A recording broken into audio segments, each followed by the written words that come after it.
Alors pour ce spectacle, on a 2 clowns russes et une clown française qui jouent ensemble, qui partagent la scène, mais la française n'a pas un mot de russe à son vocabulaire et les Russes ne parlent pas français non plus. Donc notre façon de communiquer, c'est le corps, c'est l'émotion. Ce qui nous rassemble de façon évidente, c'est l'envie de jouer justement. C'est l'envie de s'amuser, c'est l'envie de rire de ce qui nous arrive.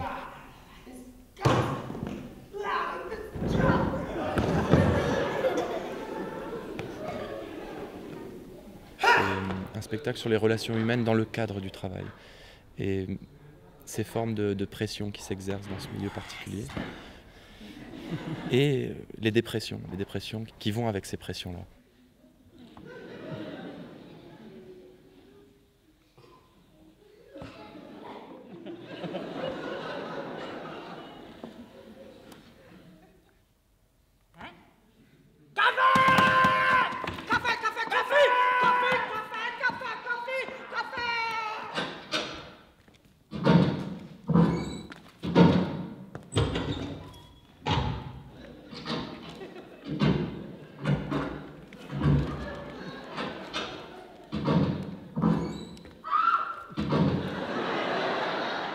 Cette création, elle raconte l'histoire de gens qui sont dans un bureau, qui travaillent, mais finalement n'ont pas du tout envie de travailler et font tout pour échapper à leur travail, à ce qu'ils doivent faire pour éviter tout ce qu'on pourrait leur demander. Voilà, ils n'en peuvent plus, ils n'ont plus envie d'être là, ils n'ont plus envie de travailler. On s'est retrouvé là-dessus, sur un rapport au pouvoir dans le travail, comment on peut échapper au travail, comment on peut rêver à l'intérieur d'un espace clos, comment on peut essayer de s'en évader.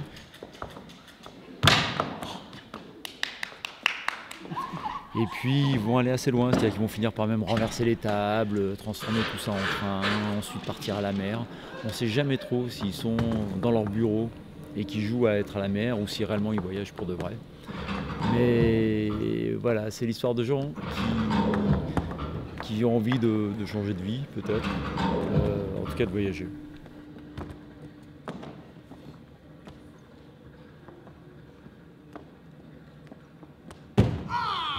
Moi, j'y ai cru. J'étais, on va dire, peut-être le premier à y croire, à essayer de faire en sorte que, voilà, de trouver les moyens, de rassembler les équipes. Il y a eu beaucoup d'essais, beaucoup de tentatives.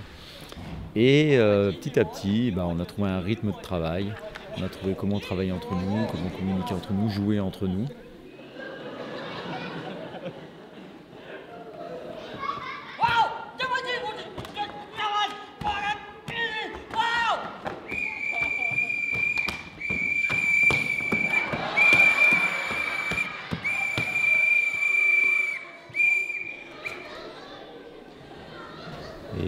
Et là, c'est là que ça part en grand délire.